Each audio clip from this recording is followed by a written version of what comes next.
এই গণঅভ্যুত্থানের সরকার বাংলাদেশের মানুষ পুনরায় প্রাণ ফিরে পেয়েছে। এই সরকারের সময় আমাকে এই ধরনের অবস্থা যেতে হবে এটা আমি ভাবতেও পারি না। আমি স্তম্ভিত হয়ে গেলাম। বিএনপি প্রতিবাদের পথ বেছে নিলে এই সরকার পালানোর পথ পাবে না, কেন মনে হচ্ছে পালানোর পথ পাবে না এবং কেন আসলে বিএনপি প্রতিবাদের পথ বেছে নেবে?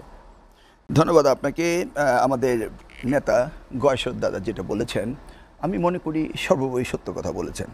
দেখুন, সরকারের কর্মকাণ্ড নিয়ে মানুষের ভিতরে স্বস্তি নেই এবং সরকারের ভিতরে একটি সরকার রয়েছে বলে প্রতীয়মান হচ্ছে।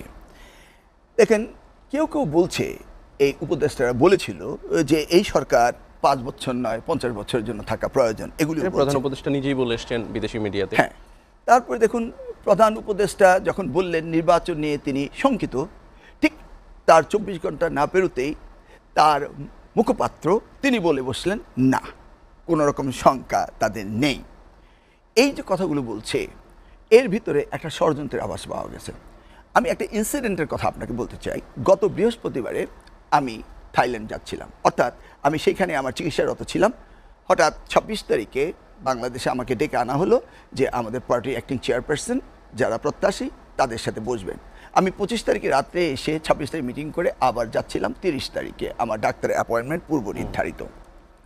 তো এয়ারপোর্টে গিয়ে প্রথমে আমি ভুলক্রমে আমার পুরনো পাসপোর্ট দিলাম এবং তার পরবর্তীতে আমি নতুনটাই দিলাম, বাট ওটাতে একই ইনফরমেশন রয়েছে। বুঝতে পারলাম তারা আমাকে যেতে দেবে না। তখন আমি আমার কোর্ট ওয়ার্ডার সাবমিট করলাম। বললেন যে এই কোর্ট ওয়ার্ডারটি পুরাতন, কিন্তু কোর্ট ওয়ার্ডের কোনো স্পেসিফিক মামলার কথা বলা হয়নি, বলা হয়েছে তাকে চিকিৎসার জন্য যেতে দিতে হবে। ফ্যাসিস্ট সরকারের সময় 3 বার যেতে হলে 2 বার আটকিয়েছে, 1 বার দিয়েছে, এইভাবে আমরা নির্যাতিত হয়েছি, সেটা ফ্যাসিস্ট সরকারের সময়। এই গণঅভ্যুত্থানের সরকার বাংলাদেশের মানুষ পুনরায় প্রাণ ফিরে পেয়েছে। এই সরকারের সময় আমাকে এই ধরনের অবস্থা যেতে হবে এটা আমি ভাবতেও পারি না। আমি স্তম্ভিত হয়ে গেলাম। ভেবে দেখুন, বেগম খালেদাকে চিকিৎসার জন্য যেতে দেওয়া হয়নি। আবার দেখুন এই সরকারের সময় কত লোক চলে যাচ্ছে, আমাকে হঠাৎ করে কেন আটকালো, এই বিষয়টি আমার মনে একটা বিরাট প্রশ্নবোধক চিহ্ন হলো। আপনি কি কারণ খুঁজে পেয়েছেন কেন আপনাকে আটকালো, বা আপনি রাষ্ট্রের জন্য হুমকি কর এরকমের কিছু ওনারা আশঙ্কা করছেন কিনা, বা রাষ্ট্র সার্বভৌমত্ব নিরাপত্তার জন্য হুমকি এরকমের কিছু আশঙ্কা করছেন কিনা সরকার? কি করছে আমি তখন জানছি না, কিন্তু আমি বিষয়টাকে কোনোভাবেই ডাইজেস্ট করতে পারছি না যে এত কষ্ট, এত ত্যাগ তিতিকার পরে আমাকে বিদেশ যেতে দেবে না। আর আমি তো কোনো ষড়যন্ত্রের সাথে লিপ্ত না, আর বিএনপি কোনো ষড়যন্ত্রের সাথে লিপ্ত না। আপনি দেখুন, BNP is waiting to be power. তো বিএনপি কেন ষড়যন্ত্রের সাথে যাবে? এই বিএনপি এই সরকারকে পূর্ণ সমর্থন দিয়ে যাচ্ছে। আমাদের প্রিয় নেতা জনাব তারেক রহমান পূর্ণ সমর্থন দিয়ে যাচ্ছে। উই আর ওয়েটিং যে একটা সুস্থ নির্বাচন হবে। আমি কোনো প্রশ্নের উত্তর না পেয়ে শুক্রবার দিনে প্রেস কনফারেন্স করলাম।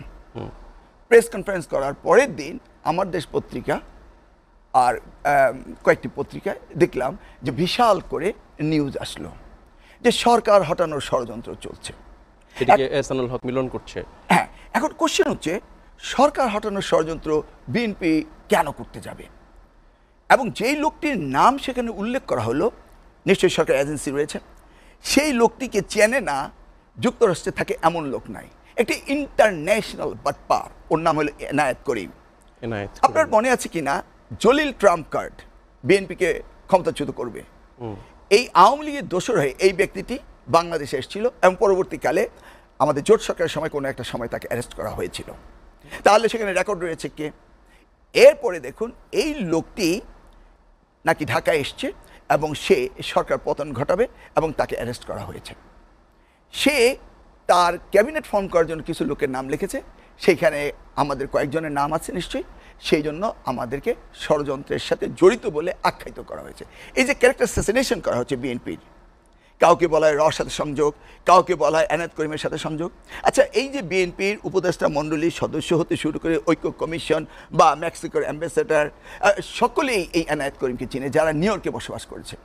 বাংলাদেশের এমন কোনো রাজনীতিবিদ নাই যারা এনায়েত করিম ওরফে মাসুদ করিম একটা বাটপার বলে চেনে না।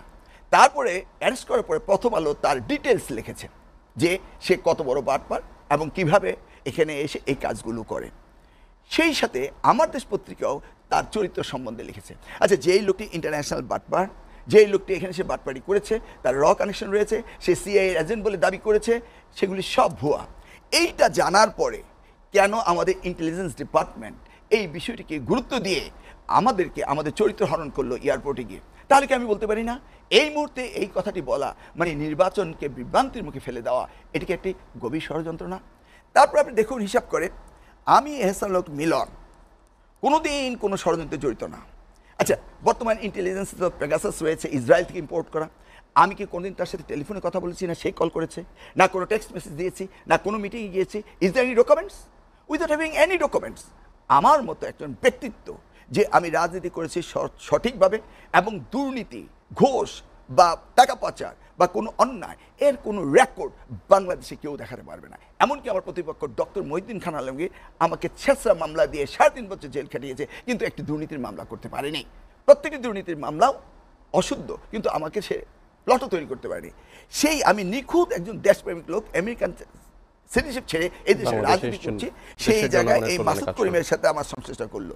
দেখুন, বলুন। না না, আপনি শেষ করুন। দেখুন, এই যে লিস্ট দিয়েছে, এই লিস্টে তো নিশ্চয়ই আরো আছে, এবং শুনেছি যে বর্তমান অ্যাডভাইজারও আছেন। যদি অ্যাডভাইজার থেকে থাকে তাহলে তাদের বিরুদ্ধে ব্যবস্থা নেওয়া উচিত।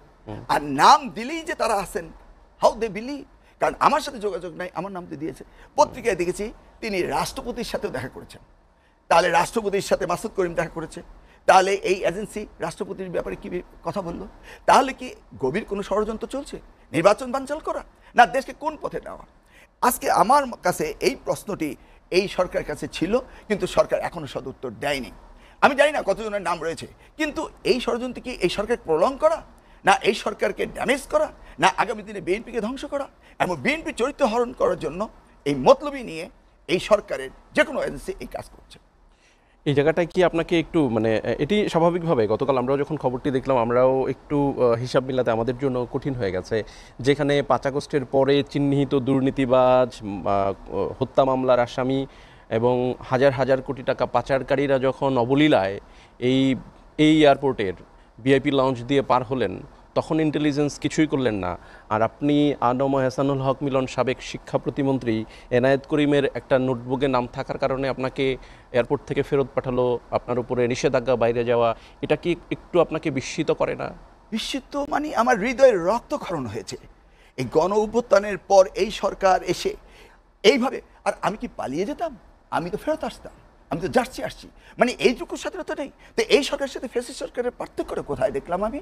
আপনি বলুন যে এইভাবে মিডিয়াতে যে এনায়েত করিমের মতো একটি বাটপার, একটি ইন্টারন্যাশনাল টাউট, যাকে এমন কোনো রাজনীতিবিদ নাই না চিনে, প্রথম আলোতে লেখা হয়েছে, আমার দেশে লেখা হয়েছে, এবং জোট সরকারের সময় তাকে অ্যারেস্ট করা হয়েছে, জলিলের ট্রাম্প কার্ডের সাথে যে জড়িত, যে আওয়ামী লীগের দোসর, যাকে এই দেশের ব্যবসায়ীরা, আওয়ামী ব্যবসায়ীরা টাকা দিচ্ছে, এগুলি পত্রিকায় সব এসছে। সব আসার পরে আমাকে নিয়ে, অর্থাৎ বিএনপির বিরুদ্ধে ষড়যন্ত্র শুরু হয়েছে। তাই তো দেখছি যে তারেক রহমান আমাদের প্রিয় নেতা, দেশ আজকে গণঅভ্যুত্থানের পর দেশে আসতে পারছে না। কি জন্য? এই সংখ্যাটা কেন তৈরি হচ্ছে? এই ষড়যন্ত্র কে করছে? সরকার করছে না সরকার এজেন্সি করছে? এই যে আমি বললাম, even Khalil Saheb, he is from New York, Monir Haider from New York, Mushfiqul Fazal Ansari, he is ambassador in Mexico, they all knows it. আমাদের সাবেক সচিব শামসুল আলম সাহেব এরকম শত শত ফেসবুকে পোস্ট দিয়েছেন, গ্রিন চ্যানেলে ওকে নিয়ে আলোচনা হয়েছে, he is a international tout. এত কিছু জানার পরে বিএনপির কি লেগেছে যে তার কাছে যাবে, তার মতো টাউটের কাছে যাবে, আর এই টাউটের সাথে নাম জড়িয়ে আমাদের বিএনপিকে হেয় প্রতিপন্ন করা হবে, আমাকে করা হবে। এই সরকারের সময় এই intelligence department let them prove a single documents যে আমার সাথে তার সাক্ষাৎ হয়েছে, কথা হয়েছে, তাদের প্যাকেজ হয়েছে, দেখুক, কল রেকর্ড বের করুক। কিন্তু দেখুন, তাহলে আমি মনে করি এই ষড়যন্ত্র কার ষড়যন্ত্র? সরকারের, না সরকার এজেন্সির, না অন্য রাষ্ট্রের? বলা হয়েছে মাসুদ করিম রয়্যাল এজেন্ট। তারা পরীক্ষা নিরীক্ষা করে দেখেছে মাসুদ করিম শুধু ইউনাইটেড স্টেটসের পাসপোর্টধারী, কিন্তু সে কোনো সিআইএর এজেন্ট না। সিআইএর এজেন্ট হলে কি তাকে অ্যারেস্ট করার পরে আমেরিকান এমবেসি কথা বলতো না? আপনি কি মনে করেন আমাদের এত বড় সামর্থ্য রয়েছে সিআইএর এজেন্টকে হঠাৎ করে আপনি জেলে ঢুকিয়ে দিলেন? এই যে বাটপারি, এই বাটপারিকে সরকার রিকগনাইজ করছে, এবং আমাদের মতো ব্যক্তিত্বর এই যে আমাদের এই মানহানি করছে, এর প্রতিকার যদি এই সরকার না দেয় তাহলে আমরা কোন দেশে যাব? কোথায় আমরা বাস করছি? কেন মনে হচ্ছে বর্তমান সরকার আপনাদের মতো যারা আছে, ফ্রেশ ইমেজের মানুষ যারা আছে, তাদের মানহানির চেষ্টা করছে বা করে এই সরকারের বা লাভ কি আসলে? কেন করছে এই ষড়যন্ত্র? কেন করছে সরকার তার উত্তর দিবে। এই যে নির্বাচনের ঠিক আগে এরকম একটি ঘটনা ঘটালো, আমি এর আগেও গিয়েছি, তখন কিন্তু কিছু বলেনি। হঠাৎ করে যখন আমরা নির্বাচনের প্রস্তুতি নিচ্ছি, নমিনেশনের জন্য এসেছি, সেই জন্য আমাকে হিউমিলেট করা, অর্থাৎ এটা নিয়ে মানুষ আলোচনা করবে, আমার পপুলারিটি নষ্ট হবে, মানুষের কাছে হিউমিলেট হব। আমি হিউমিলেট হব মানে বিএনপি হবে না। আমি যে প্রেস কনফারেন্স করেছি, আমার দলের অ্যাক্টিং চেয়ারপারসনের পারমিশন নিয়েছি, মহাসচিবের পারমিশন নিয়েছি, তারপর আমি প্রেস কনফারেন্স করেছি। এখন দল আমার পিছনে রয়েছে। আপনি দেখলেন তো গয়েশ্বর দাদা বললেন যে এই সরকার ষড়যন্ত্রে লিপ্ত হচ্ছে, তা না হলে এই সময় এটাকে উত্থাপন কেন করলো? তারা ইনভেস্টিগেশন করতো, করে এটাকে ডাইলুটেড করে দিত। কেন আমরা জানবো যে এই ধরনের একটি ঘটনা ঘটছে? বা তাদের যদি সৎ উদ্দেশ্য থাকতো আমাকে যেতে দিত। আমার তো রিটার্ন টিকিট আছে, আমি তো আসবোই, আমি তো নির্বাচন করব নাকি? আমি কি নির্বাচন বাইরে থাকবো? আমরা বছরের পর বছর রাজনীতি করছি, নির্বাচন না করে থাকে তো এটাকে ইন্টেলিজেন্ট বুঝে না যে আমি নির্বাচন করব, ইন্টেলিজেন্ট বুঝে না আমি বিদেশ থেকে এদেশে থাকি কি জন্য, কবে আমি নির্বাচনী একটা কাজেই তো আপনি 25 তারিখে সেখানে ফেরত এসেছেন এবং 30 তারিখে আবার সেই অসম্পূর্ণ যে কাজ, অর্থাৎ আপনার যে ইন্টেলিজেন্স কি এই আইডিয়াতে নেই? তারা কি আমাকে ফলো করে না? তারা কি ব্রেইনলেস? তারা কি হেডলেস? তারা কি বুঝে না যে সে যাবে আর আসবে? তাহলে এই ইস্যুটাকে একদম ইচ্ছাকৃতভাবে রেইজ করলো। আর আমি তো বলছি যে যারা যুক্তরাষ্ট্রে প্রত্যেকেই এনায়েত করিমকে চিনে। এনায়েত করিমকে চিনে না বাংলাদেশে এমন কোনো রাজনীতিবিদ নাই যে একটা ইন্টারন্যাশনাল টাউট। আর এই টাউটের খবর আমি পড়বো আমেরিকা থেকে এসে। এবং সেটি যদি আবার হয়, এই যে আপনি বলছেন যে ষড়যন্ত্র বলছেন যে আপনি সর্বোচ্চ মহল থেকে অনুমতি নিয়ে প্রেস কনফারেন্স করেছেন, আপনার কি মনে হয় যে এই ষড়যন্ত্রটা শুধুমাত্র, যদি ষড়যন্ত্র, আপনি যেটাকে বলছেন ষড়যন্ত্র, যদি ষড়যন্ত্র হয়, সেটি কি শুধু আপনি ব্যক্তি এহসানুল হক মিলনের বিরুদ্ধেই, নাকি দল হিসেবে বিএনপিও মনে করে যে এটি বিএনপির বিরুদ্ধেও ষড়যন্ত্র? হ্যাঁ, বিএনপির বিরুদ্ধে। আমাদের স্ট্যান্ডিং কমিটির অনেক নেতাকে অনেকভাবে জড়িয়ে দেওয়া হয় এটা সেটা ওটাতে, আপনারা প্রতিনিয়ত দেখছেন। আমাদের কোনো স্ট্যান্ডিং কমিটির নেতা কোথাও যদি রিপ্রেজেন্টেশন করে কোনো বিষয়ে, সেটা কি দলীয় অনুমতি নিয়ে দলের ফোরামে স্ট্যান্ডিং কমিটিতে আলোচনা করে তারপরে তো রিপ্রেজেন্ট করে, সেই জায়গাও তাদেরকে তকমা লাগিয়ে দেয়, ট্যাগ লাগিয়ে দেয়। এই যে তকমা ট্যাগ লাগাচ্ছে ইন্টেনশনালি। আর আমার কথা হলো এই সরকার একটি জিনিসকে পরীক্ষা নিরীক্ষা না করে এই ঘটনাটি ঘটানোর পিছনে সরকারের ভিতরে যে সরকারের ভিতরে সরকারের হাত রয়েছে। ডিপ স্টেটের যে আলাপটি আমরা একেবারে শুরু থেকেই শুনে এসেছিলাম যে আসলে সরকার পরিচালনা করে উইদাউট এনি রিজন।